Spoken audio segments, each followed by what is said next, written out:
Thank you, Mr. Chairman, and thank you for our witnesses being here today. First, I want to address Ms. Brinson-Bell. In your testimony, you mentioned that there was no funding tied to this legislation, and I think it's important to clarify that this committee is a authorizing committee. We are not an appropriations committee, and as someone that sits on both a authorizing committee and an appropriations committee, I'm glad that there is no funding in here because that should be a authorization or a appropriations committee jurisdiction.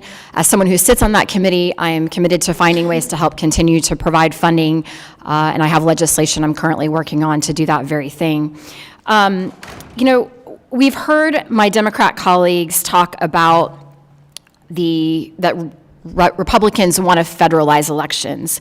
But I think it's important to remind my colleagues of a bill that was put forward in 2021, the For the People Act. And I want to read a couple of things that the For the People Act did that I think would be interesting to those that are listening to this hearing today.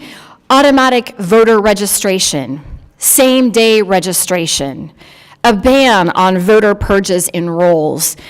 It sounds to me like this is federal regulation of elections. And my colleagues, including the ranking member and the two members sitting next to him, voted aye on this legislation. So I think it is disingenuous to say that Republicans are looking at federalizing elections when my colleagues on the other side of the aisle were very much in favor of doing something on election integrity back in 2021.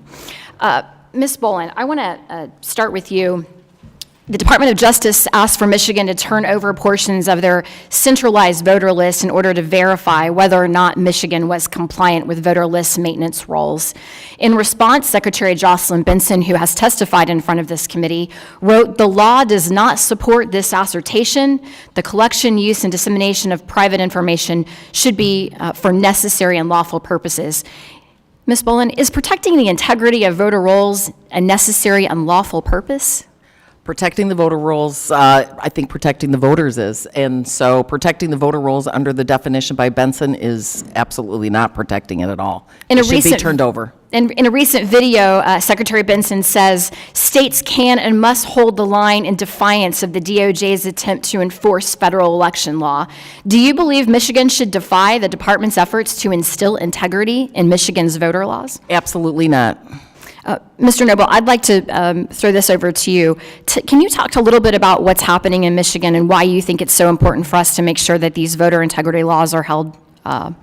Yeah, I mean, the Department of Justice's ability to get those records for, frankly, 30 years has been unquestioned, right? I mean, when we enforce it at DOJ, the DOJ gets it. It's Section 8I of the NVRA.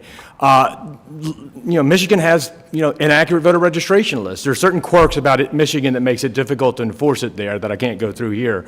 But they have very outdated lists. It's one of several states that do all over the country. I mean, I talked in my testimony about California and other places, so I won't go through that here. But I mean, 21 counties in California removed 11 voters for change of address. I mean, that's not even, it's tough to even take that seriously. So you can extrapolate from that onto Michigan, which is even more defiant than California sometimes. So it's its roles are very inaccurate, I suspect. And I think on that note, when I first got to Congress, I come from the state of Oklahoma, where we have very stringent voter ID laws, which were passed by the citizens of Oklahoma back in the 90s. We also have very strict mail-in ballot laws. We are required to have it notarized. And in my state in 2020, a lawsuit was filed to actually throw out that notary requirement. Fortunately, as a former legislator, I was part of the process by which we were actually able to confirm that you had to have some sort of voter ID along with the ballot. Universal mail-in ballot sort of initiative that we've seen in some states is ripe with fraud. When I got to Congress, I had no idea what curing a ballot meant. I had never seen a ballot box until I got to Washington, D.C. These are ways that we are using the system for fraud, and I hope that we will address some of these concerns in this legislation and legislation moving forward.